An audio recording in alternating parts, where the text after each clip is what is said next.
Dude, welcome to the first ever JourneyFar Thanks for having me. Podcast. Great to be here. I'm here with JP Sears. JP's big league left-handed pitcher with San Diego Padres, but also been with the A's and the Yankees. Last 2 years, 30-plus starts, both seasons. Mm-hmm. Man, over 400 innings. Yeah, something like that. Man, yeah. Dude, you doubled my innings already. Broke all my Citadel records. But yeah, happy to have you, dude. Excited to start off this first ever podcast and see where it goes. Yeah.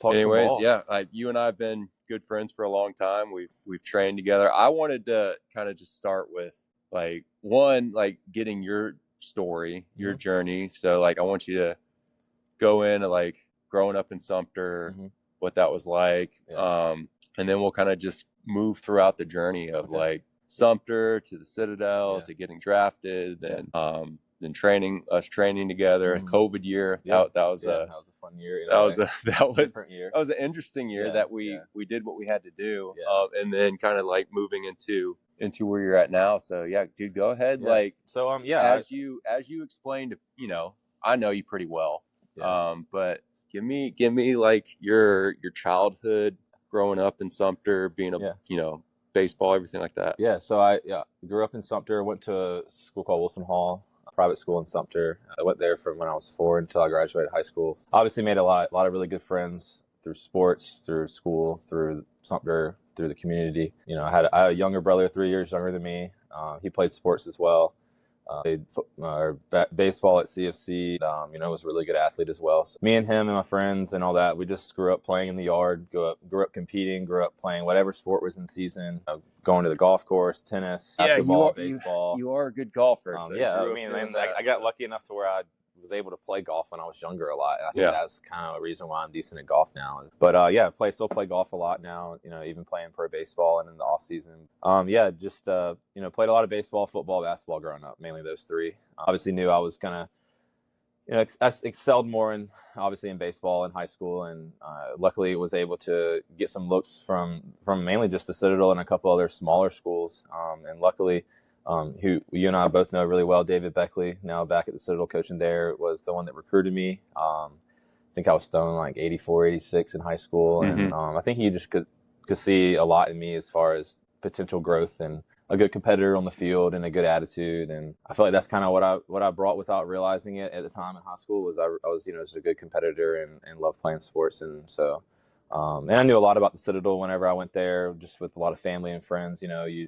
I obviously knew of you. I didn't know you yet. One of your teammates, Richard Jones, Matt Talley, some of those guys that were from Sumter. Yeah, that's what I would talk about. Just that's kind of our first relation with Talley. Just the pipeline from Sumter to the Citadel, but then also the talent that has come out of Sumter. For how small it is. For how small Sumter is, they put out some good ball players like you, Jordan Montgomery, Richard Jones, Matt Talley, Charlie Barnes, the Al, is it Bruce Caldwell, Alan Caldwell, just a lot of you're right. It's a lot of good baseball coaches, baseball people that then it ends up being a lot of good players come out of there. And it's kind of funny that you see that in random little cities or towns in the Southeast, Florida, Texas, and California are known for having such good athletes, but South Carolina, North Carolina, Georgia, we had a lot of good baseball players. Grew up, we played a little bit of diamond prospects and those to where you're able to see all the different players around you in the state and in the Southeast. So I felt blessed, growing up in that hometown. I feel like I learned a lot about family values, and my parents were the best parents in the world, just able to provide me any opportunity when it came to just trying to get better at sports or whatever it was. So, I even went to, when I was in high school in sophomore junior year, I went to go see Eric Cressy up in Massachusetts. I think that was a big part of developing me as a player, was putting a little weight on me, starting a little workout routine and just getting a little bit ahead of the curve. I think that before all this drive, line, tread, analytics of TrackMan and whatever all comes with baseball now, we didn't have that much of that in the 2010s or so. So it was a lot of just connections and learning what works for you, and then just trying to get a little bit ahead, like I said, a little bit ahead of the curve. So I feel like I did that pretty well in high school, and it set myself up in college pretty well, and had a good freshman year at the Citadel, and I think it was all freshman team, and just, was able to really compete and get a lot better that year. I think freshman year, I learned a lot about competing. I learned a lot about like a role of a starter, a role of like what the baseball team looks like and how significant it is to pitch into the 5th inning, 6th inning, 7th inning, and how throwing strikes means a lot. Just the little things that you don't know about in high school, because high school is just so, we're season by season, we're playing baseball and football and basketball. And then, once you get to college, just focused on baseball in the fall, getting stronger in the winter, baseball in the spring, relaxing some in the summers.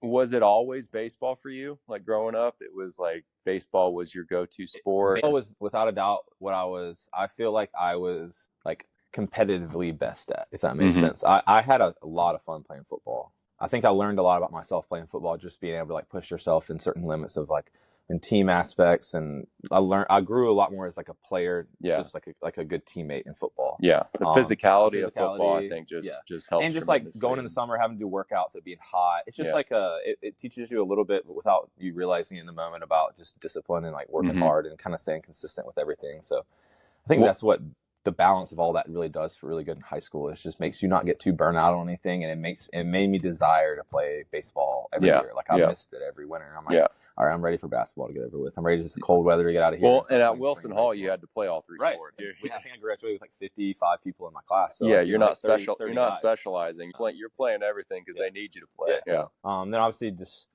did pretty well at the Citadel when it came to just being a good player on the team for the team, and I feel like I competed pretty well those first 2 years. And then my junior year is kind of whenever I feel like I excelled a lot, and it was probably like the best year I could have had. Obviously I had like 1 or 2 games where I didn't do amazing, but I had a really, really good year that year of just striking out a lot of guys. I think I just kind of like got me on the map a lot of as far as the pro scouts around, like, okay, like, it's you get a little bit less attention at times than if you don't throw hard, or if you're at maybe not a Power 4 school or whatever you want to call it. So I think getting that opportunity to do really well in the SoCon and having the best year I could that year kind of got me on the map. And I want to get into the Citadel in a little bit, but at what point in high school were you kind of like, all right, I want to play, I think I can make it, or I think was your viewpoint like as a kid, you're like, I want to be a big leaguer and I don't care what I need to do to get there, or was it like I want to get to play, I want to play D1 baseball and then go from there? Kind of like what was your mindset growing up? Yeah, it was not the same as everyone else's. I think that I set my goals what to me seemed very realistic always, and not like I was afraid, not like I didn't think I could ever make it to the major leagues, but I never thought about making it to the major leagues whenever I'm 12, 13, 14, 15 years old. My dream was, I was watching, back then that was 2010-11 when South Carolina won the national championship in baseball. So I was just like watching college baseball a lot at that age. So like my goal and my dream was just to play Division I college baseball. Yeah. And obviously just like be on the team, be like a big significant part of that team. And so like I tell people this a lot, like my goals definitely, and you might relate to this too, my goals definitely were like every year or every couple years. I didn't ever like look too far beyond where I'm at. And it's a little cliche to say like be where your feet are, but like it is kind of how I felt. Is like I'm in high school. It's like my goal is to be the best player in high school, to compete and to show that these college coaches that might come watch me play or that happen to be at the game that I'm at, that I can play at that level. And then once I got, because I didn't have the confidence to like tell myself that I'm going to be in the major leagues one day whenever I'm sophomore or junior in high school, and like, still developing. Like I'm not throwing the ball hard. I'm not like, I watch these pitchers on TV and these guys are just so much beyond me, and that's okay. And so I think that setting those realistic goals and knowing kind of like at that time, I just want to be a D1 college baseball player. And then I got there and I got to the Citadel and I was that. And so then it was like, okay, like I just want to obviously make the team and have a role on the team as a freshman. Like it's hard to just, as a freshman you come in and you have guys that have been there for a couple of years. Yeah. And like, you just want to be on the team. You want to pitch every weekend or pitch a couple times a week or whatever it is. So was able to get kind of one of the starting roles my freshman year and did pretty good with that. And kind of snowballed into having some more confidence that next year of knowing, okay, I'm going to be the guy next year on the team that's going to like be able to help our team do really well. And then even more, and then kind of after that sophomore year, I kind of had a couple really good games where I struck out some guys a lot. I think I got a little bit on the map that year before my junior year. And that's kind of that is when this confidence started in my sophomore year of like, okay, like I think I can get drafted. Like, I never really thought to myself, not that I was a disappointment, but I never thought to myself I was going to be a pro baseball player until about that time, if that makes sense. And not that the dream and the goal wasn't that. It was the dream was in the back of the head. Yeah, it was always in the back of my mind. Like, without a doubt, hey, what's the question? What would be your, like, what would you want to do in baseball? Play in the major leagues. Yeah. But, like, I just didn't think about playing in the major leagues when I was at the Citadel, to be honest. I thought about being the best teammate I could and working really hard and being good on this team. And then once I got towards the end of my career at the Citadel, as far as going into my junior year and knowing that it could be my draft year, that's when, like, my gears started to turn towards, all right, how can I be the best teammate and be the best guy around and compete really well, but also show these scouts that are here to watch me, like, hey, like, you should take me in the draft. And part of that is just being, I think, having a good attitude on the field. I think having good body language. I think that's something that's a little bit underrated. I think that people look for, like, because at the end of the day, like, there's a lot of really good players out there, but you gotta be a good teammate and a good person too. It's hard to spend, you know how many days we spend with each other in pro ball. Like, you're spending 8 hours a day for 7 or 8 months. Like, it's a lot of time in a clubhouse. You don't want to be around a guy that's a drag or that's complaining or that's not grateful or whatever it is. So I think that's one. I mean, Citadel does a great job preparing you for a lot of things in life, but one of those just being a great teammate and being a great team guy. So it's like, that's what the Citadel is like. You're around a bunch of dudes all the time, stuck in doing things that you don't want to have to do.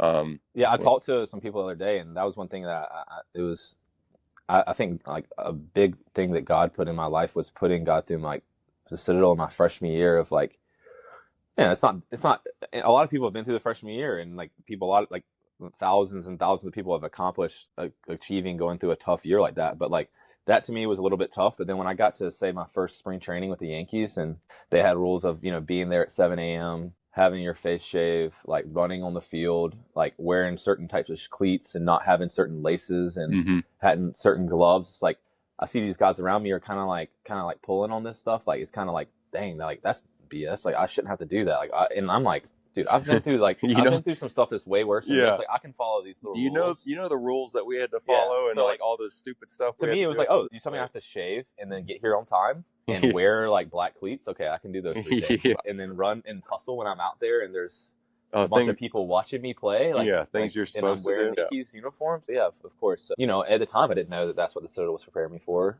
And it wasn't preparing me for just that, but it gave me that advantage in that moment of, you look around, like, I'm sure you said, you look around, like, these guys, a lot of these guys are better than me at baseball, but I have a little advantage on them when it comes to mentality or experiences or just how I react to, like, something tough. That's one thing I would always revert back to, especially in the minor leagues, grinding, bad food, bad stadiums, or wherever you're at, and guys are just complaining. And then I would just be like, y'all, it could be worse. Could be way worse. We could be in the military. We could be Afghanistan right now. And I said that once in a clubhouse. I was like, guys were like, Wojo, what do you think about this food? Like, this is terrible. I was like, we could be overseas in Afghanistan right now, so stop complaining. And eating the same thing but getting shot at. We're playing baseball. People, and, like, some of my, like, family or friends would make jokes when I get back from playing the season and be like, oh, you just got back from your deployment. I'm like, don't make a joke about that, because it's much different in being overseas and being gone for a year than, just playing baseball and having to go through some gritty days or eat maybe some tough meals or whatever it is. Let's go into... It's all perspective. So let's go into... So, like, I train a lot of high school players now, and everybody's, like, chasing velo like crazy. And one big thing, and you attest to this as well, we were both late bloomers. And, like, dude, I was, my junior year, I was probably low to mid 80s, maybe topping 85. Even my senior year, 85 to 87, but a good slider. And so that's what got me recruited. And then like in today's world, everybody's like, oh, I gotta throw 90, and they're 14 years old. You were similar, right? You were throwing 84 at your senior year, right? Like, kind of give me your take on that and development and just trusting, like I tell kids all the time, man, you just got to be patient. Like, I understand, like, we want to chase velo, but, like, we need to set a foundation on movement. And that's one thing that you were doing. You were going to Cressy, learning how your body moved. You're really investing in development that way in your body. So give me your take on. I think that one thing that I think that I see a lot of kids, and I've seen people whenever I was in high school, and even just it's like everybody wants to compare themselves to others when it comes to, like, there's just so many other guys. Everybody's in so many different situations. Like, this guy, he's just a bigger dude. he developed a little bit earlier. Yeah, he can happen to throw the ball a little harder than you, but like it's because y'all are both 15 years old and like your body's developing a little bit later, and like you're saying, patience. So like I think that the number one thing that I think you would agree with is you can't compete and you can't go out there and have fun and work hard on the mound and like be yourself if you're not throwing strikes. There's like, and that's such a cliche thing to say of like an old head or old guys like gotta throw strikes. It's like, but like when you're that age and you're developing, your body's still getting like you're getting bigger and you're actually maturing. Like you're not a man yet. Like you're still a young man. It's like your body's not going to allow you to move how you want to move all the time. Not going to allow you to throw the ball as hard as you want to, or have the muscle mass to do that, to hold that weight, or to recover good enough to not get hurt. And so it's I think a big part of it is just like you said, having some patience. And I think what I did that helped me out a lot is obviously just my dad would always say this. He was like, just do everything you can while you can. And that's a little bit of a cliche thing, but like in that moment in high school, it's like, what's my low hanging fruit? What's something I know that I might not know enough about that I can learn more? And it's like, we had a great strength coach at Wilson Hall that like pushed us really hard to like work hard and lift hard. But like a lot of our lifts were like, what they used to call it, like the P95 or not, like PX, like see how much you can power clean, like 8 sets of 3, or like how much can you bench, how much can you squat. And it's like, so like my brain, you can't help but what you only know, and I only knew those things, so I'm doing that. And I'm like, okay, like I see maybe a little bit more of potential and like learning more about like how I can get a little bit stronger to get my legs. You know, had like some skinnier legs in high school. Like I was not a big dude, but I was athletic and like fast twitch. I knew I had more in me, but I think the biggest thing was just like you said, like having that patience and having a little bit of balance, not hammering your arm all year. Like, like I think playing basketball and football, like it helped me out in baseball because I didn't put too much weight into like, why am I not throwing hard today? And it's like, okay, dude, like it's August. It's like, you've been playing baseball this summer. It's like you're 13 or 18 or whatever it is years old. So, there's a lot of answers, I feel like, and everybody's answer is different. So like I said at the beginning, it's kind of all kids want to compare, and that's okay. Like I want to throw as hard as him. Like it's okay to want to do that,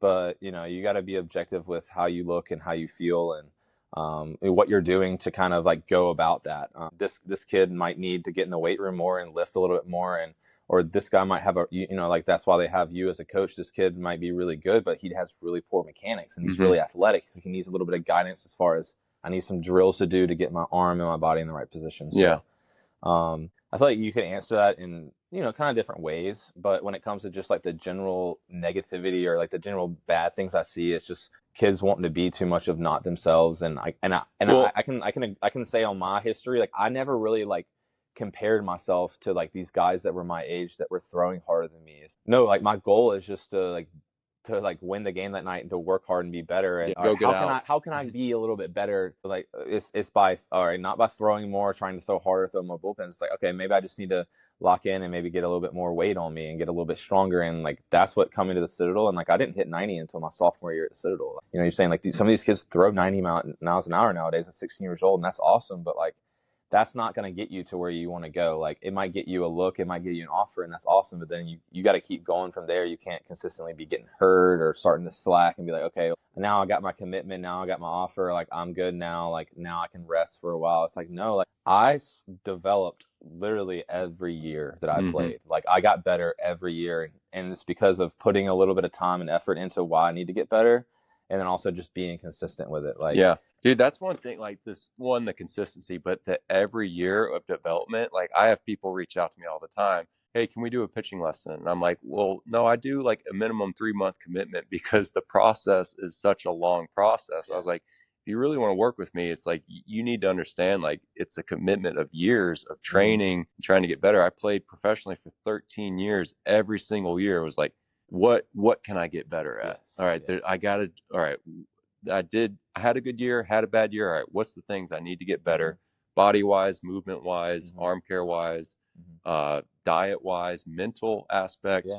And it's just such a long process. And you hit it on the head there of just like, dude, every year it's like, all right, what are some things I can get better at rather than thinking there's a quick fix or like, oh, all right, I'm throwing 90, I'm good. Right. Like it's just such a long just hate the whole like fad of velo only mattering. Like velo matters a lot, but it doesn't matter if you don't check off some other boxes before or during while you're throwing hard. Like that's not going to be the reason why you make it to getting drafted. It's not going to be the only reason why you make it to the D1 or D2 or JUCO. It's going to be some other reasons too. Just like have ownership on what you're good at too. Like if you're a kid that you don't throw that hard and you throw 94, but you throw a lot of strikes and you have a good off speed, like you're saying, like that's how you were in high school too. You had a good slider and you could probably throw strikes, and it doesn't matter like if you throw 85 or 91. It's like in high school that's good enough. Yeah. And then you learn to get what's better and what's good enough and beyond good enough when you get to the next level or the next year. And like,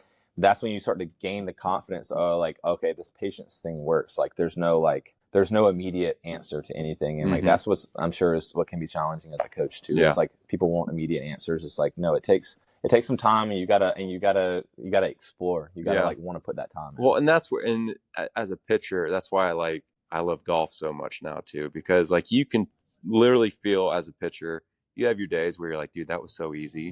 Like I got to figure it out. Yeah. And then literally your next start, you can give up 10. Yeah. And it's similar with golf. You can go out and shoot a 72 and the next day shoot a 90. Yeah.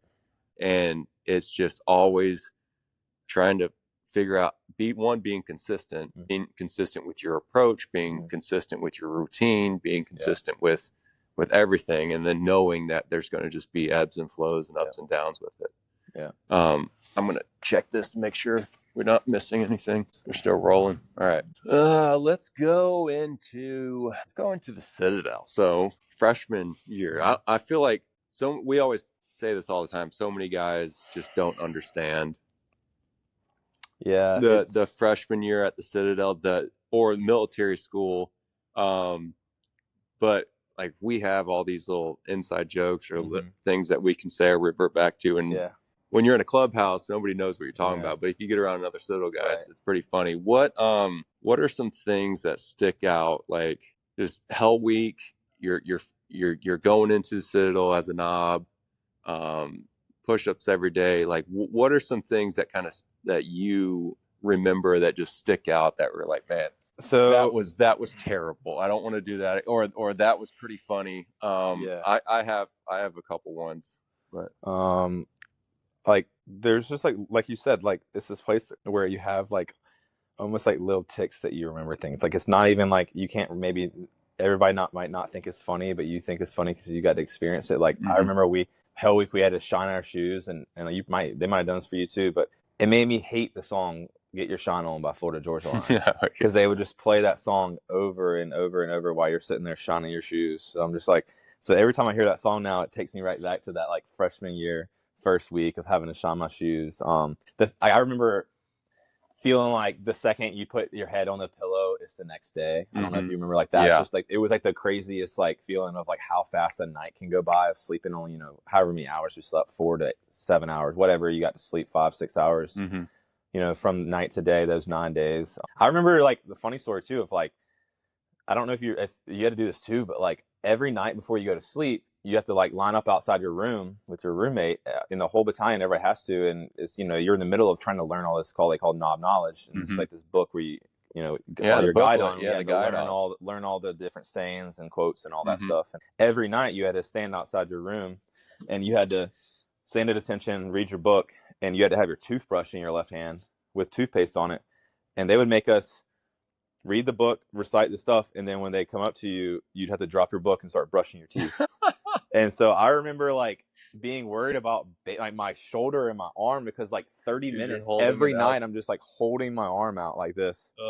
And like I'm not trying to like complain here. I'm not trying to be like the only guy saying this, but like I know my arm hurts. My arm is hurting. Like can I switch? Can I use my right hand rather than my left? And I just remember like day 5, day 6, I'm like, I don't know if I'm gonna be able to throw a baseball 80 miles an hour. Like, I'm sitting here working so hard to finally get to play D1 baseball, and it's done in a week because I hurt my shoulder in Hell Week. Oh man, dude, the amount of push-ups I did, my elbow was barking like crazy. Like when we went into fall ball, and it's just like you do so many push-ups and during Hell Week, and then even during the regular school year. for breakfast formation. You're out there repping out push-ups. Yeah, it gave me I feel like it gave me a little bit of a mental advantage on my competition, because I'm like, dude, if I can wake up at like 6:30 in the morning and do like 50 push-ups before breakfast and then go pitch that night in a game or whatever, like I can do anything. Like that's another thing that a challenge of the Citadel presented compared to like going to like Wofford or Furman or all these other schools that were in our conference, is like these kids, they have other stuff to deal with too, but they're not getting yelled at in the morning and having to shave their face and do push-ups and march to breakfast and eat, Yeah, no, it definitely builds some grit and builds some character. Yeah. And it humbles you too. Like I think that's another thing is it did is like, you have to conform to everyone around you. You have to be the same. You have to be a team. You have to like, no one's better than the other person. It's like, I never thought that I was better than the people around me just because I played a D1 sport because I was in college playing baseball. Like, no, they didn't care about that at the time. They cared about how you treated your classmates, the people around you, and how you showed up and worked hard. And like I said, like I think God putting that little bit in my life made it to where like when I was at a higher level, getting challenged by people that were better at baseball than me, I didn't have a fear of that because I knew I had that like little foundation of like being able to compete and like knowing who I was. Yeah, and I think what like our teammates and the guys like the baseball team does well, and the Citadel, you do have that disconnect between athletes and the regular core of cadets. But what the baseball team does well is they kind of take care of the freshmen and take care of the guys. So when you are going through that, you go to the locker room and then have guys to help you out and be like, hey man, what are you doing this? And you have that outlet. And then you have that camaraderie of the team and everybody's been through it. And that's one thing. You're all pulling on the same rope, and like, you have that one guy that's an upperclassman that helps you out a little bit. It's like, listen, like you're stressing out about that a little bit too much. Like, don't worry too much about that. Like, hey, go talk to him, do what you got to do, come back, do your thing. Like, you definitely amplify stuff at the Citadel a lot more than you should, because it feels like the world's coming to the end if you mess up something. And it's like, no, like, no, I have to remember that I'm just at a college. I can't get kicked out for being bad at this. I can only get in trouble for lying or cheating or stealing or being a really bad person, not being bad at being a cadet. I mean, one thing is what we always say is just play the game. All right. It is a game. It is a game. Right. But there's times, man, when you're in it, and it's a good analogy for life and for jobs and other things, like play the game. Yeah. And then understanding that whatever you're going through, like it can be tough at the time, but if you can, take a 30,000 foot, like 30,000 foot view out of it. I agree and with it's that. like, all right, this is just a game. This isn't life or death. And there are things that are life and death, but like this is just a game. And I think about it nowadays too, is like if I'm trying to like lock in for a month or two or like a year, like work hard at something, it's like looking back and like, God willing, I'm able to live 90, 100 years of my life. Like, I can focus really, really hard for this month or two or this year. And like, if this is my goal and I really want this bad enough, I can like bear down and do this for like however long it takes. Yeah. So 9 more months, man. 9 more months. 9 more months. We always have 9 more months. Oh man. But the guide on thing, I remember for me, one of the, did you have to do that or no? No, the guide on, I definitely remember the guide. I don't remember the toothbrush one. I don't think I did that one, but I remember when you don't have the guide on and you have to recite everything. And I didn't know anything. I didn't know anything. No. I would sit there and say watermelon, watermelon, watermelon. It looks like you're saying every word. Looks like you're saying, say watermelon, and then you have upperclassmen come up close to you and you're saying watermelon. They're like, what do you don't know it? And then you're doing push-ups.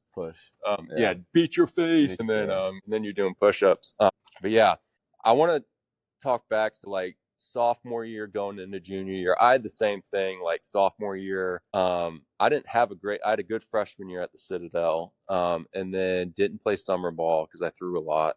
And then sophomore year, I ended up straining my oblique, and I didn't make many starts, but I did had a few, did okay. And then my last start of my sophomore year was in the SoCon championship, and I went against Elon, and I went CG Shuddy with 15 punchies and 100 USA. Right? Yeah. So from that, then I got invited to go to Team USA. Right. And for me, that was a big, like, all right, invitation. I was like, competing to make the team with the best players in the country, thinking in like that was an opening moment because I realized I was as good as it gave you confidence. Yeah, as all the top players in the nation. And then I realized, because at the Citadel you're kind of unsure. You're like, all right, I'm a smaller school. Yeah. SoCon, still good talent, but but when I went on Team USA and then I made the team, I was like, oh crap, like I think I'm actually pretty good. Yeah.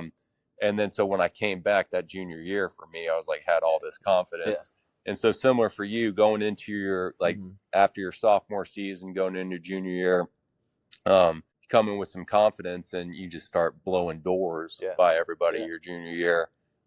Give me your take on that, of just that mindset you had going into that junior season, and then the process of like, getting drafted. And then for you, like you got drafted and then you got traded soon. I think the two words to kind of describe it is I went from like trying to survive to trying to thriving. Like I think that my first 2 years there, like when I'm out there in the game and I'm in the moment and I'm pitching for the team, is like I'm not like trying to survive. That's not like what I was thinking when I was out there. But like I did not have the utmost, like I didn't have the 100% confidence that like I was better than beyond this. That like it's not like a egotistical way to think about it. But like if you're like you're saying, like once you got invited to that team and you had a really good start that last year, your sophomore year, you felt something different about yourself. Like you felt more confident in yourself, and you're like, oh, okay, I'm going to go dominate out here. I'm not going to like go hope to do good or like try to do good. So I think it became less of like, okay, like I hope I have a good outing, or okay, like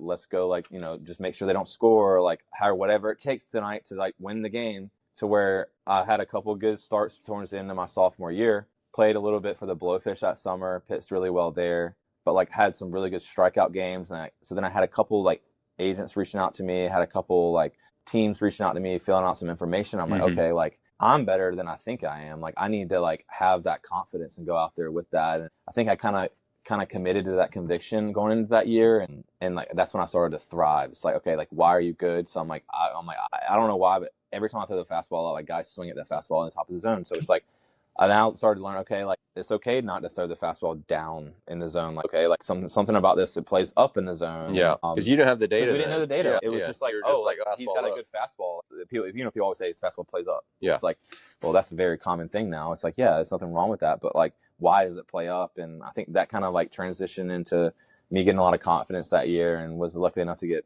drafted by the Mariners in the 11th round. I was thrilled about it. Like I had no idea when I was going to get drafted. I was thinking, my agent was saying 8 rounds, 8 to 12. That second day, towards the second day, and I didn't get drafted, a little bit like you're a little bummed, and like you started to lose a little confidence in myself. I remember even thinking like, dang, what else could I have done? Because I had such a great junior year. Did you have a number of like, all right, of like also like thinking of returning to the Citadel if you went later? Was there talks with your agent, or you're like, I'm going? It was obviously before NLI and for any type of anything crazy like that, and it was like NIL, NIL. But like the craziest part for me was just like I never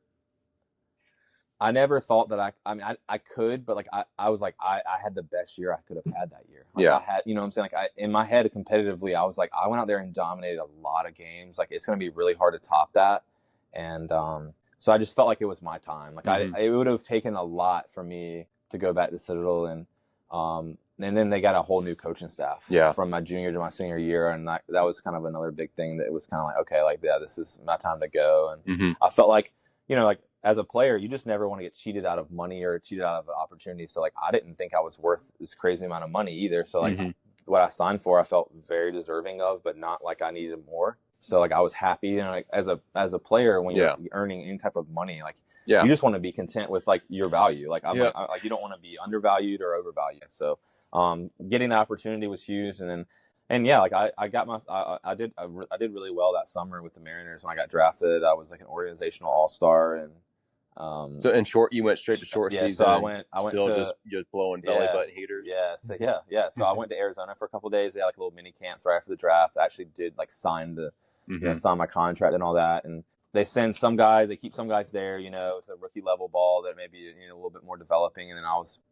blessed enough to go to short season, where there's mainly just a lot of high school talent. A lot of younger high school talent, or college talent, excuse me. Guys like me that were juniors or seniors out of high school, college, and pitched really well there for a month.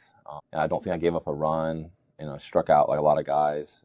Went up to low A to Clinton, Iowa, and was there for like 5 or 6 weeks, and pitched really well there. And And so went into that and actually came back to the Citadel and finished out my senior year that next fall and graduated in December. I forgot that you did that. Yeah. So like you were ahead of schedule anyways. Yeah. With your classes. So yeah. And like, this is kind of part of like, almost like the full circle. Oh no, you did go back because then you had to sit cons, right? Yeah, I got in a little trouble because we were trying to throw and like you're like, dude, I have to go sit cons. Like, I got to go be a cadet for a little bit. Yeah. I was a bad boy, but no, it's kind of like the full circle moment of like putting all my eggs in the basket of like, all right, like right now while I'm at the Citadel, when I was there, I was like, once after that freshman sophomore year, I started to think that I could be better than I like just play the next level. So I'm like, okay, well, I want to graduate from the Citadel, and like this is not necessarily the place that you want to like have to come back to. You way down the road. So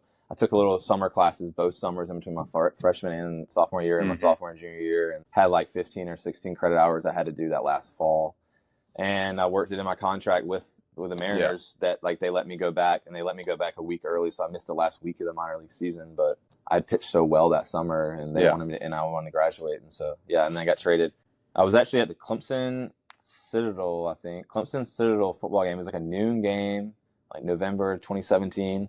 Get this random phone call from the minor league GM or whatever you want to call it, and I'm like, dang, I got traded to the Yankees, and I was hyped about it because this was like, I grew up down the road from the River Dogs. I knew that was a Yankees affiliate. Like the Yankees just having so much history, and little did I know how many amazing prospects and talent would be around me when I arrived at spring training in 2018, and that's kind of going back to what I said of like, I was able to learn more about myself in that moment because of the history I had with the Citadel, and knowing like, okay, like, yeah, there's a lot of good guys around me, but like I can do this thing too. And like, there's other ways to go about it. And so I think what kind of propelled me through the minor leagues and like this first couple of years and doing really well was just being really consistent and not really getting outside of myself and never trying to be another player. Like I knew why I got there. Like I literally got to where I'm at because my fastball was a good fastball and it was deceptive fastball. And so how can I add something else to like mix it up with that? Like you were saying, like, what can I do to make myself a little bit better? Whether it's like in high school was getting in the weight room a little bit and having a good like routine of like lifting 3 or 4 or 5 days a week and not just like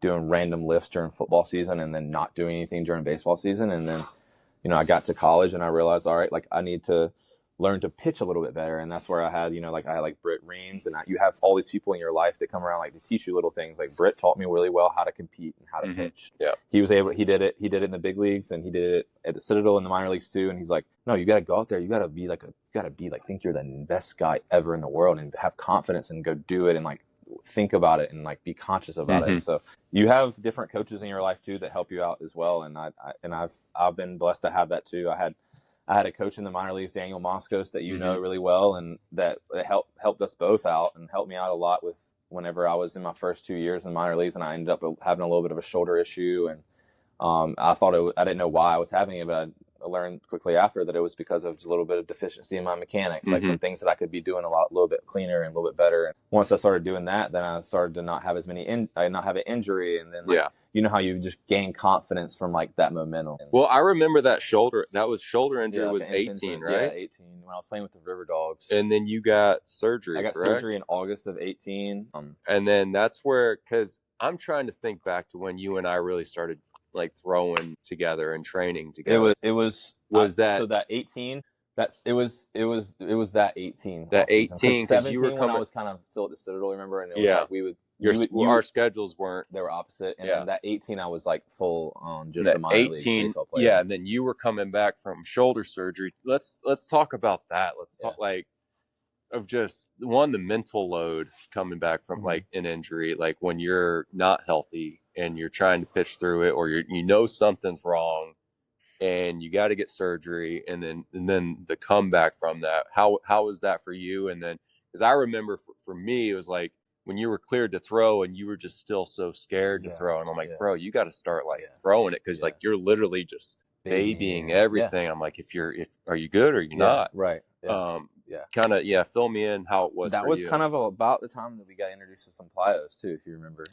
So I always had a tough time with just like feeling like my shoulder would just be like tight, and like I would like And it was almost like I didn't really start to feel it over and over and over, and like it become a thing until you get to pro ball and you're throwing every day. You're throwing every 5 or 6 days in a rotation. You're not playing 40 games in college, 40 to 50 games in college, and pitching once a week and only having 12 starts a year and then going and resting a lot. So I think that was like the negative that came from pro ball for me, that like it wasn't the Yankees or the Mariners, the pro ball's fault. It was just like my body wasn't quite ready for that. So I kind of had to learn to adapt. Right. So like that first time I had those issues, is like, I wanted to like guard it. I wanted to not say anything to anybody about it.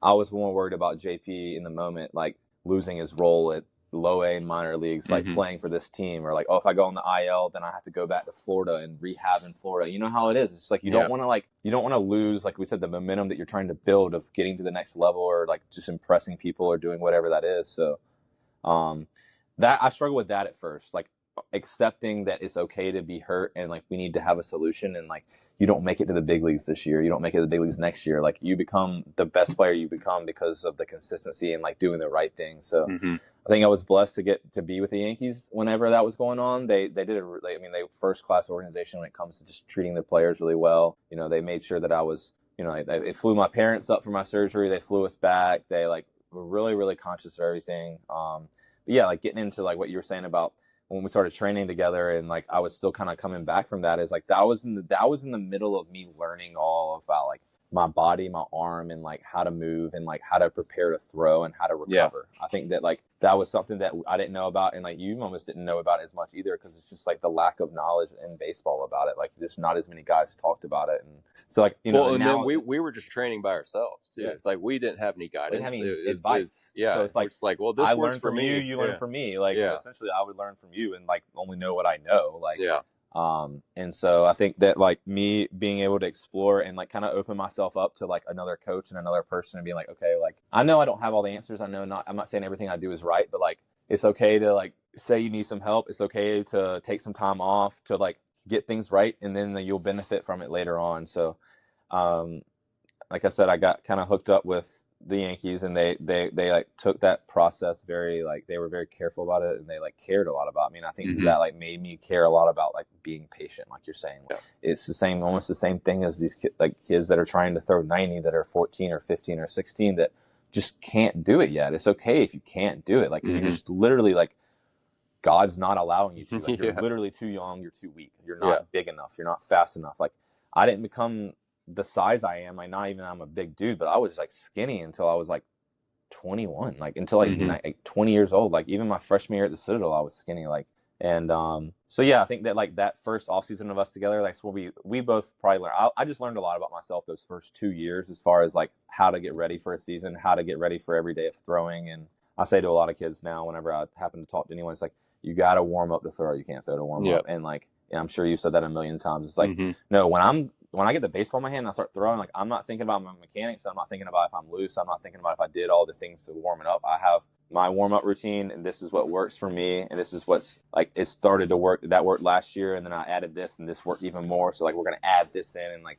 when I walked in here today, you were asking me, hey, what have the Padres helped you out with? What have you added to your routine? And it's like, I'm telling you just 1 or 2 drills that like, no, there's no like magic answer of like, okay, if I start doing these 2 drills, I'm going to throw 96 now. It's like, no, but like if you do these 2 drills, you might get your body in a better position to consistently be throwing harder, and then you have more confidence, and then all that builds up into you being a better player. So that's constant like searching of like, all right, what can I tweak a little bit, and then making sure it's you're not trying to do too much all the time, but like you have your steady routine, but over time you're going to lose mobility, you're going to lose some strength. And I think that's something you would say about yourself is, remember you said like I think I trained a little bit too much. Oh, I overtrained. Yeah, you overtrained. You can overtrain. Like, because my connection was like, the stronger I am, which is what produced me at the Citadel. I got super strong, really fast, super athletic, throwing harder.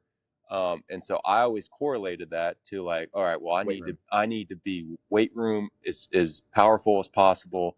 And I need to go as hard as possible because I'm going to outwork everybody. Right. Well, I don't need to, like, I need to spend more time throwing. Like I need to spend some more time on mobility. And that was a big mistake I made, was like, I would take my frustrations or my anxiety out in the weight room thinking that was going to make me better, rather than spending that on the mound and actually like working on pitch design or movement. Right. Because there's no fault in that in the moment. Cause like you're like the way I was saying, like, do everything you can while you can, like you in your head, you were doing everything you could. Yeah.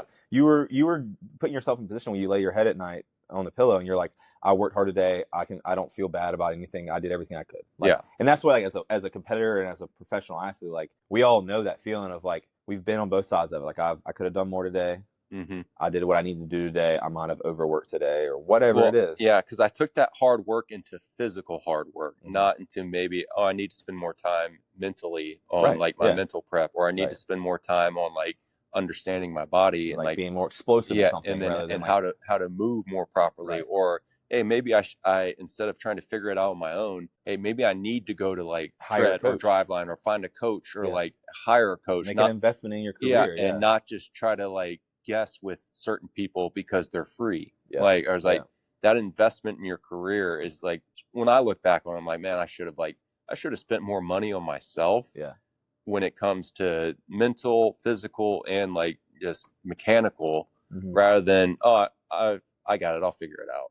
And like, it's good to have that mentality. I'm going to figure it out. You need to be independent, but like that's what I was saying. Like I had to open up to when I was hurt, and I didn't want to talk about it, and I didn't want to like say that I didn't feel good because like I'm a competitor and I'm okay, but you're not okay, and it's like you're not going to get where you want to get if you just like are always fighting that. Like you have to open yourself up to, like you're saying, new things or like new philosophies, and like filter it out. Like some things don't work, and you got to move on to the next person. You experiment, next thing or whatever. Yeah, if you experiment and the experiment, you give it some time, but you're like, at the end of the day, when it comes to pitching and like pitch grips or shapes, or usually if it doesn't feel good right away, or if it doesn't feel good in the hand, you're not gonna want to do it later. You're probably not going to like stick with it. That's why a lot of times with like, if I'm experimenting with a pitch with a guy, I'm like, first thing I'm like, how's it feel in the hand? Yeah, like, do you feel you can throw that for sure? Yeah, and usually like, oh, it doesn't feel good. All right, we're not even going to try. Like let's try to find something that you feel confident in. But yeah, that's that experimentation of just like, all right, being open-minded to at least try it, and then all right, now I don't like how that feels. Okay, well, for sure, move on, or maybe we'll try a little bit more. We'll try it in 2 days and see how it feels then. It's like sometimes this stuff doesn't work like certain days, and it's like goes back to you saying that you got to be patient with yourself. Like you're not going to win. You're not going to win where you or get where you want to be or win the day in 15 days from now if you don't win today. To kind of like put the right mindset behind everything. Let's talk about, so like 18, 19 you were 19 with the Yankees, and so 19 I kind of came back kind of quickly from that shoulder surgery and had a little success, and then ended up kind of like it was barking again. And so like that, if you remember, like that end of that 19 I shut down a little bit towards the end of the year, and that was like our first full on hard trainings together. Like we were like meeting every day, like accountability type thing. You know? And that was around the time right before COVID hit that next year, where like we started to work with Moskos a little bit, and like then we had like, if you remember, we had like Jordan was working out with us. Oh, dude, that was fun. That was a fun off season because it was like 19. I was coming off a decent year in the big leagues. So I was riding high. And then we had me, you, Jordan Montgomery, James Reeves, DJ Johnson. We had other guys stop in, like random here. Oh, we had Tanner Scott. Dropped by. Cody Carroll stopped by. We had like guys rolling through. Like there was times we were like rolling like 8 to 10 pro guys training, so that was fun. But like that time was whenever I really started to like take off when it came to my mechanics and like learning my body and like like this is how I need to like focus on like what I need to do every day to get ready to throw, and then this is where I need to like video myself and make sure my body's in the right positions at certain times, and that was that was the last time that I really ever dealt with like arm issues. Like shoulder like barking, like to where like you don't even want to go compete because like it like you're like I don't feel good today. Like I'm gonna be mentally beat before I get out there because I don't feel good. And like so that COVID year, like as much of a bad year it was for the U.S. and for like baseball or whatever you want to look at it, like health of people and all that. But like as far as just my like developing in my career of baseball, like that year was big for me because I was able to spend. We got back in, what was it, like right around late March. And I had until the next March. Like I had like, because I didn't go to like the alt sites or anything like that. So like I spent 2 or 3 or 4 months training a little bit, working hard, and then if you remember, we took a little bit of time off, mm-hmm. and then we kind of basically started the off season a little bit earlier that year, just because we had all the time. And I feel like coming into that 2021 season, I was like the best I'd ever felt ever, like preparing for a game, preparing for throwing. Like, I'm like, okay, like this is what it's like. This is what I need to do every day. Because all you did is develop. Like, you didn't spend time. Like, that's when I got innings. heavier. I gained some more weight. Like, I started throwing a little harder. It's like, maybe I was blessed enough to kind of get myself there by being a good competitor and being a good baseball player to get to the point to where, like, then I started to flourish even more. And, like, sometimes it's hard for people to, like, wait that long, and you might not have the opportunities that I had at times. Mm-hmm. It's okay to, like, make that excuse. It's like, hey, I can't, like, I'm doing all I can, but, like, I'm just not getting opportunities. It's like, okay, like, yeah, you can't, like, fault anybody for that. But, like, that year is whenever I was like, okay, like, I started to open up to my eyes. It's like, all right, like, I can do even more. And, like, I can work on, like, focus on these things, and it'll help me accomplish what I'm trying to accomplish. Yeah. So let's dive into that COVID year. Yeah. So, like, we get back and gyms are shut down. Mm-hmm. We can't go anywhere. So we're coming over. Like, we were, like, right away coming off, like, over to my house, right? Like, once, like, things in Charleston got cleared up. We used to train at the Citadel. After Easter, it was like, all right. Yeah, we used to train at the Citadel, and it's like, not their fault, but, like, they were a little bit weird about, like, who came in their weight room every day, because they're trying to, like. Well, we couldn't go in there at all in the summer, right? And even that fall, they were still weird about it. It's like, you can come in from, like, 11 to 12 for an hour, and we're just like, we just want to, like, have some flexibility. So we started off at my house, right? And, like, you and James the whole time come in, like, pretty much April, May, June, and then so I was there until July 1st, and then I went to Baltimore, and then y'all continued to come over to the house. Remember, we would go in your house and, like, hang out too. Or, like, I told you where the hide key was, and y'all would go, like, and then I think when we came back is when we started going to the River Dogs, like, tunnel somewhere. The weeks, so that's that fall. That's where the Citadel still wouldn't let us into the weight room, and so then we started training at the Joe underneath, and that's. We were just that year was a gritty year, but, like, I think we all got, like, we learned a lot about ourselves, and because like, and that gave me more confidence. I'm like, every time I was showing up at your house, every time we were working in the dungeon or wherever you want to call it, like, I felt like I was getting ahead of everyone that I was competing with. Like, that's the reason why I say that year was big for me, is because I learned a lot about myself, but I think I got well ahead of my competition too. Yeah. Come back in 2021, dude. I can speak just on the Yankees in the minor leagues. We had like 6 TJs in 2021 spring training, and the Yankees, and just like, and never want anybody to get hurt. But, like, the reason some of those guys got hurt probably because their lack of consistency and focus and, like, working hard in the offseason, because they had so much time off. Yeah. Like, you could spend all summer just riding on the boat around. Yeah. We would do that too, but, like, we would be training every day from 9 to 10, 9 to 11, 9 to 12. 9 to 12, like, it was every day. It was 2 or 3 hours every day. We'd take 1 or 2 days off a week. And like, that's, I think, kind of got me into, like, where, all right, that year in 2021, I went to AA for the first time. And I think my ERA was, like, okay, but I struck out a lot of guys. I had a good strikeout to walk, and you know how it is. Like, that's when the numbers became more of a thing of, like, the run predictive value, like how good the pitches are. Like, okay, like, he's thrown a lot of strikes, whatever it is. And that's when I went to the last 2 months of that 2021 season. I was in AAA and had, like, probably pitched the best there that I've ever pitched in my life, and that's what got me on the Yankees roster that offseason. Yeah. So that 2021 fall was when I got added to the 40-man. Well, that's where that 2021, I thought we were going to be teammates. And then I signed with the Yankees, go in. I was throwing the ball well that spring, and then blow the lat out, and then get healthy by July, get called up for one game, get DFA'd after, and then you got called up that next year. The next year, 2022. Yeah. So, like, I was in AAA whenever you basically went from, like, we never even saw each other that year. No, because you just rehabbed down in Tampa, and they flew you up when they activated you. I went to Scranton, had a couple starts, and then got called up. Then I got DFA'd. Then I opted out and went to Seattle. Okay, so when all that happened, that was when I was in AA. Then, so I didn't go to AAA until, like, August 1st that year. And then I was in Tacoma. Yeah, that's right. Yeah. Well, baseball's crazy. It's like, there's so many guys that I never thought I'd get to play with. We're still good. It's not gonna. We got 19%. We need to start. It's almost 3. I got to be back home by 4:30 for a phone call for Elena. Man, and then so let's talk about your debut with the Yankees. So that's your major league debut, right? That was in 23, correct? 2022 in September. Yeah, so that 21 fall is when I added the roster, and then I went to spring training. My first big league spring training was 2022 with the Yankees. And that was the year that there was the lockout. Yeah. So we had a little bit of delay going into spring training. We didn't start spring training until a little bit later, and that's when they had the expanded rosters to where, you know, they usually have 26 guys on their roster, and they had 28 that year. So I think that's kind of that's another thing that helped me out. And I'm saying that like I didn't make the team. I still made the team. I still obviously threw the ball really well that 2022 spring training. That's when I was probably throwing the hardest I've ever thrown. And so, was able to make the team there, like flew up to New York right after spring training, you know, got to do the whole opening day experience, spend time there doing that.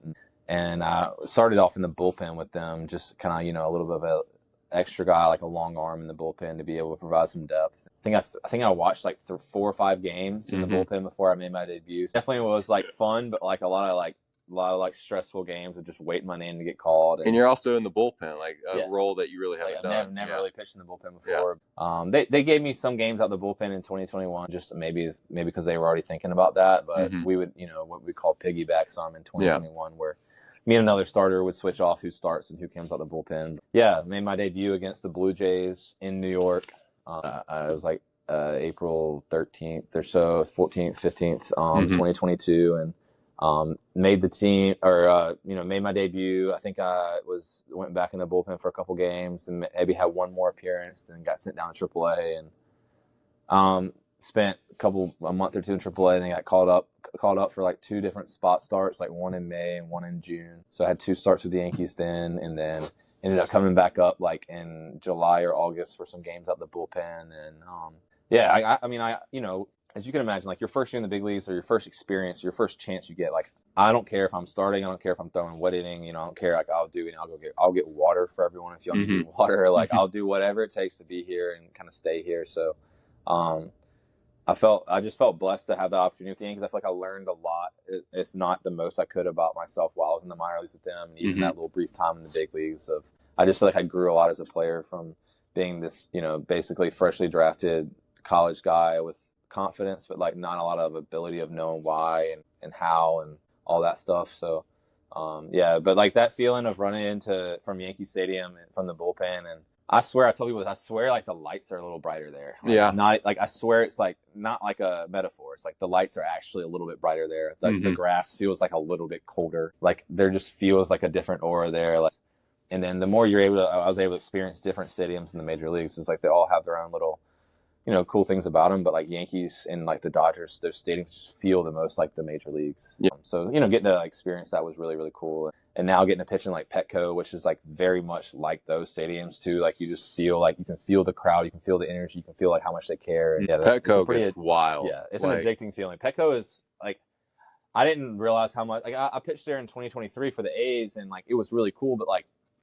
pitching there for that team and being a part of that team, and you know, obviously potentially playing a big role in the team this year is really exciting to think about. They have 81 home games. Last year, they sold out 75 of them. So, like, they're just really supported by their staff and stadium and people there in city. And so it's a fun place. Well, that's where, like, both times I've played there, one was with Cincinnati and the other was with Baltimore. So, like, and we're not good teams at the time. And the stadium sold out. And I'm like, dude, and this place was rocking. And it was 71 degrees. It was 71 and like perfect. And then a nice little dew on like, and then it gets like the marine layer coming in. Like sweatshirt weather. And the ball doesn't fly as well at night. So it's like a good place to pitch. They call it the marine layer. Yeah, marine layer coming in. Yeah. So from there, Yankees, then you get traded to the A's. Give me your just like, and then now you're with the Padres.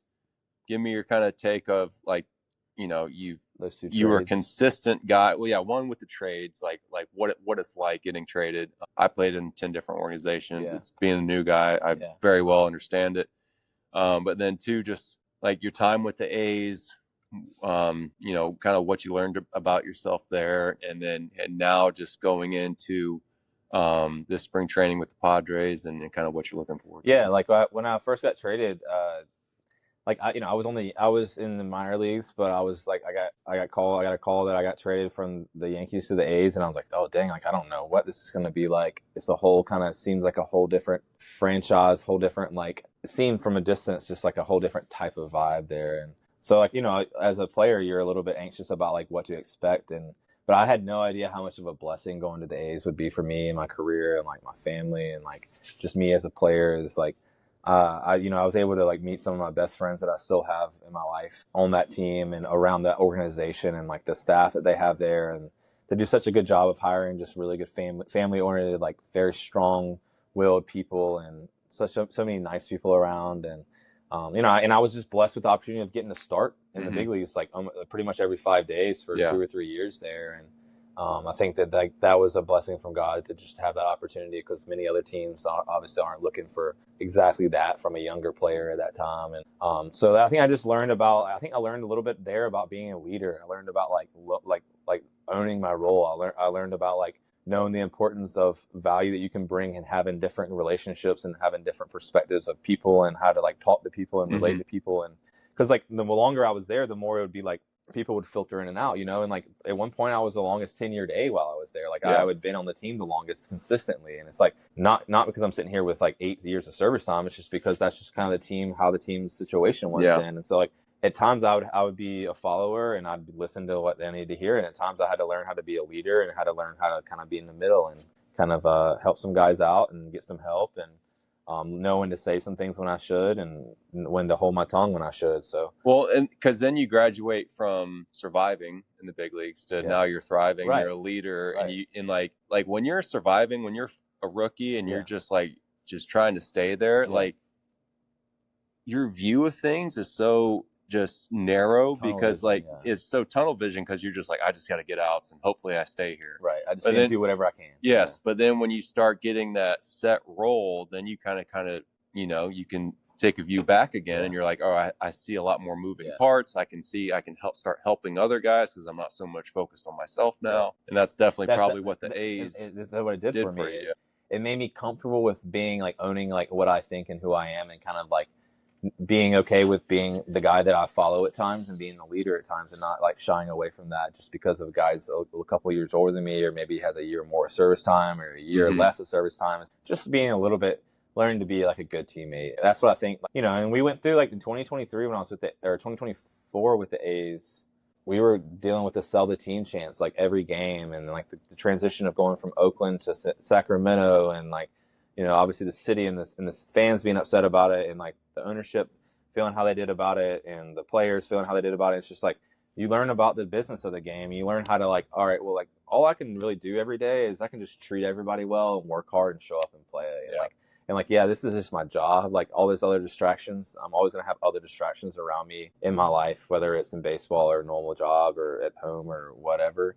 And so like, I feel like I grew a lot in that aspect. And then now I just feel like I'm in a good position with this new team with like obviously a lot of really good talent and a lot of good players, and have a lot of high expectations for this year, and obviously in a very good division, and going to be competing for a World Series the next couple of years. And so like, I feel like I've kind of like learned the most about myself. Kind of like, I feel like I'm the best version of myself right now that I ever have been, as far as my knowledge of myself and the game and how to relate to people and just how to be a good teammate. And so I'm really looking forward to this year, and kind of like there's a lot of like ifs, like, I don't know. I've never been to spring training with them. They're going to be new guys around that I've never seen. There's the guys I saw last year, but I get to talk to that much. Like a couple of my close friends, like I'm really good friends with, Mason Miller and Michael King and a couple other guys on the team. But like, like it's just like, like you experience with all the teams that you're with, it's just like, it's a new beginning and it's exciting. So I'm just going to try and lean into whatever I can to like make myself the best that helps the team out the most. Yeah. So, yeah. How was that, so that the trade last year, did it take you by surprise, or like, you kind of knew it was coming, or? Yeah, honestly, like my agent, I mean, I had an idea I might be, just because my situation of going into arbitration this coming year, and not really knowing where the A's were going the next couple of years with the team, with moving to Vegas and how much money they wanted to spend or whatever it was. I felt like there was a less chance that it would happen than it would, but then got a text or a phone call from my manager that trade deadline morning at like 7 a.m. and found out the news that Mason and I got traded to the Padres. And like, how to tell everybody with the Padres this, like your immediate reaction was like a little bit of sadness. Like, because like you imagine like being in high school or college with your friends for the last 3.5 years, 3 years. It's like, this is like, I'm comfortable here. This is like all the people I know. Like, this is like, I have fun every day here. Like, I like this. But like, it's like at first I'm like, dang, like yeah, I can't wait to get over there, but like I don't want to tell all these people bye yet. Well, it's just like that. Well, people don't understand is like you literally leave the next day. Oh yeah, you go into the field, you pack up your stuff, or your bags are packed because the club used to take care of it, but you still have to sift through stuff. Yeah, pack your house up. You pack your house up. Like your wife has to drive. You're going through. You're like, all right, I gotta tip all the clubbies. I gotta say bye to everybody. Yeah. Like there's a list of things going through. And then the next day I was on the active roster for the Padres. Next day, you fly out.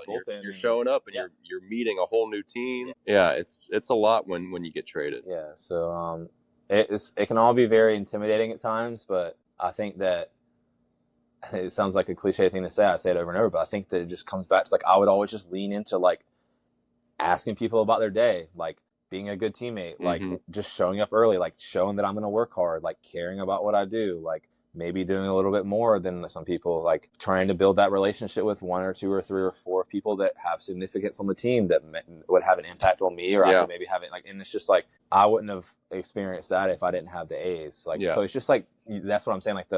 Like learning all those things. And like I also said, I feel like I'm the best version of myself now because of all those things that I've had experience. Yeah. What's this off season look like for you? Like training wise, you've always done a great job of like understanding what you need to do, like, and understanding your body. Like that's been built in since you were young. Yeah. What has kind of this off season looked like for you? It's been great having you come in here, throw. I've even invited, some of my kids to come watch you throw, because I'm like, hey, come watch JP, come watch these pro guys that come in here and see how they prepare, see how they execute, and how locked in they are on their bullpens. But yeah, what's this off season look like, and what are you just I think excited because you're heading out soon? Yeah, like 2 or 3 weeks away. I think I talked about earlier about like you worked really hard and at times overworked, and like, but like at the end of the day, like what you want to do is be able to like put your head on the pillow every night and feel good about what you did. And so like the way I go about doing that is just by planning and by going off of experiences and like having a plan for everything. So like I'm a guy that I don't like to stop throwing a lot, but like at times like I do need to like tell myself, okay, like I don't need to go throw today. Like I've thrown the last 3 days and it's October and it's like you can take a day off. So I think I learned a little bit about myself is like I took a little bit more time off this October than I did the last 2, just not from like working out. Like I would still work out during the week, but just maybe not quite as aggressive throwing all the time. Just trying to like give my body a little bit more of a rest. But yeah, I feel like that. And then I would slowly develop into the month of November is when I start throwing 5-6 days a week and have a consistent routine of like, all right, I'm going to do these 2 drills, 3 drills on these 2 or 3 days. I'm going to do these 1 or 2 drills on these 2 days. My focus is going to be to get better at this. My focus is going to be better at this. I'm going to take videos of me doing it. I'm going to take videos of me throwing after. I'm going to come back in 2 weeks, 3 weeks. I'm going to compare and I'm going to see where my progression is. Like, am I getting better at the things I'm trying to get better at? Like one thing that the Padres wanted me to work on was my hip velocity, like how long I'm able to like hold my hip and then like really late, like explode through like the zone where my foot lands. And then another thing we were talking about earlier is I can get ahead of myself and get my head to go more down the mound early. Like I'm trying so hard to throw hard. I'm trying to like make this pitch move. So those 2 things were 2 big focuses that the Padres had me work on this year. And so I had 2 or 3 drills that are a little bit new that I've been working on doing. Doesn't mean that I stopped doing what I was doing the last 3 years. I was still kind of keeping the same routine as far as like higher level days, lower level days, higher level days, lower level days, like being able to like really prime my body to work hard when it's time to work hard and recover when it's time to recover. And I spent like, there's at times when I notice whenever like I slack a little bit and, maybe didn't prioritize my sleep and hydration the day before. And then before I throw a bullpen and I feel a little bit slow. And it's like, okay, like this is me telling myself, like, I know how this is and I'm starting to learn this more and more. And so, but yeah, like, nothing like crazy new, but obviously other than like I said, a couple of new drills, and just like I added a new pitch, like working on like a little bit of a slider cutter, like a hard slider, that I think that it will just help me out a lot with facing obviously a lot of righties in a lineup whenever I'm a lefty pitcher. It's been looking good. Yeah, I like that. Yeah, I mean, like whatever I can do, and then like you also said about Citadel was like playing the game. It's like I got to listen to like what the Padres want me to get good at and work on, because like there's a reason why they're telling me these things. Like they're telling me these things to make me a better player, to help the team out. They're not just telling me these things because they're trying to check a box and be like a coach and like I told this player to do this because like I have control over him. Like, no, it's very, very well known there that it's like working together. Like we're trying to accomplish a goal here. And so, My goal at coming to spring training was just obviously to elevate my floor a little bit, like have my consistent velo like remain around 93 or higher the whole season and not dip below those 91s, 92s whenever I'm not throwing the ball quite as hard, that have as much zip on it, and it just doesn't get quite as many swing and misses or foul balls or whatever you want to say. So and I can obviously go into even more detail of like more and more things that I do every day to try and get better. But in general, though, it's been a very good communication process with the Padres so far. It makes me just really excited to get there to spring training. Yeah, dude, I'm excited for you. You've been looking good. Like y'all coming in. Yeah, I like it. Appreciate it. Lastly, I want to give me your in-season routine. So like day one start day, and like just like a quick like how like and maybe we're taught this from the Citadel on, but it's like, dude, I could tell you by the minute of my routine. One, when I was at the Citadel, but two, in pro ball, of like what I was doing. Yeah, so you mean start day or you mean this 5 days? Let's go your start day, your routine, and then like pretty detailed, but then your other days kind of abbreviated of like what it looks like. But yeah, what's your start day look like, just from like the breakfast you eat, like how you feel. For me, I had to force food down. Like it was like that's anxiety start day, like stomach's churning all day long. I'm trying to force oatmeal down and eggs and stuff that's not going to sit heavy, but like I still gotta eat. But yeah, I think give me your routine. Yeah, I think that big part of your start day is the day before, right? So one big thing that I guess I can come back on if I tell you about my whole 5 days, but that fourth day of those 5 days, 5 being the day you pitch, that fourth day, the day before, I'm really being conscious of getting off my feet, resting my legs the day before I pitch. Like just not walking around downtown somewhere, not like huge. I made that mistake so many times. It's just being like, oh, new city, we're going to go explore. It's like, no. And then I'm gassed. Yeah. And you wake up and you're like, Mom, why are my legs tired? It's like, because you walked 3.5 miles yesterday and half of it was uphill. But so hydration, sleep, and getting off my feet. So like those are the big things that I like try and that's like the main thing for recovery. But like the night before day before pitch, I'm pounding water. I'm trying to eat as much calories as I can. Like you were saying, it's hard to eat the day you pitch. I'm trying to eat as much calories as I can, like from like 5 o'clock to like 8 or 9 o'clock that night before I pitch, because I know it's going to be hard to eat the next day. Just trying crush to fill my body spread up. During the game. Crushing like carbs and my protein, just trying to get a lot of food in me. So, but yeah, like obviously you're sleep as much as you can. I'm trying to sleep 8 or 9, 10 hours a night before I pitch, and wake up immediately, like start drinking some water, get a little hydration drink in, just try and get my body to feel really, really like primed and like, like just feel like content. And I don't feel like thirsty. I don't feel like hungry. And then like you said, like it's hard, but like I try and eat 4 or 5 eggs the day I pitch.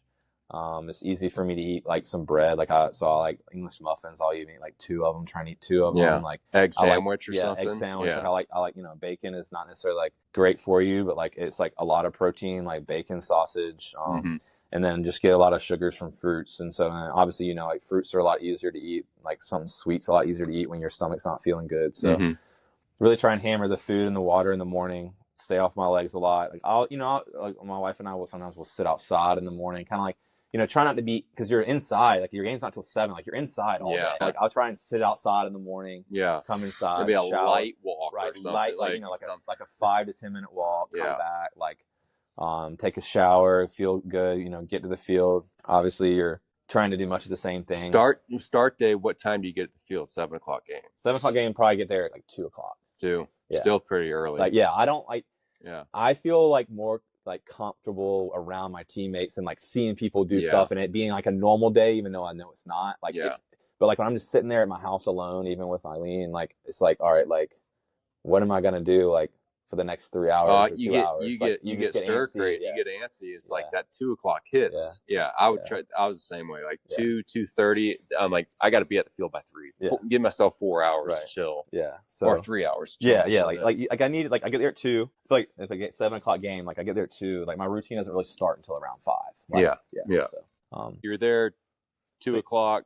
Yeah, so like the game is 7, I get there around 2, 2:30, 1:45, 2, whatever. But I like to just get there, try and immediately like go get upstairs, like get some good lunch. Because like you almost like right when I'm there, I'm trying to like trick my brain to thinking it's just a normal day. And I just go up there and try and eat really fast and almost ignore the fact that I'm pitching that night. And like, you know, just try and like sit there and talk to someone, act like nothing's going on, eat really fast, kind of. And then I'm like, okay, like now I can start to kind of like slowly lock it in. And it's like, I'm sure you can agree with this. It's like, you can't lock it in too early. No. You'll get too tired. Like, no, you'll literally be mentally exhausted. Tired. Like I have to like in my head, like I'm saying, like for the first hour to 2 hours I'm there, like I try and act like I'm not pitching that night. Yeah. Like I try and just like hang out with my friends, like talk to them, like go watch the guys hit in the cage, go like watch guys play catch, like go in the weight room where guys are working out, like go, you know, and then, but yeah, like about 4:45, 5 o'clock, I'll go get in the sauna or go get in the steam room or, you know, hot tub. And what I usually do is I like to do the old, like, I like to do like immediately get in there. I like cold plunge, like right when I get in there, kind of like wake myself up. That's kind of like all right, it's time to go now. Yeah. Like, this is like the start of me starting my routine. Go get in the hot tub, get the body good and loose, take a shower. And kind of like always have like water and like protein and like, you know, like electrolytes with me while I'm doing it.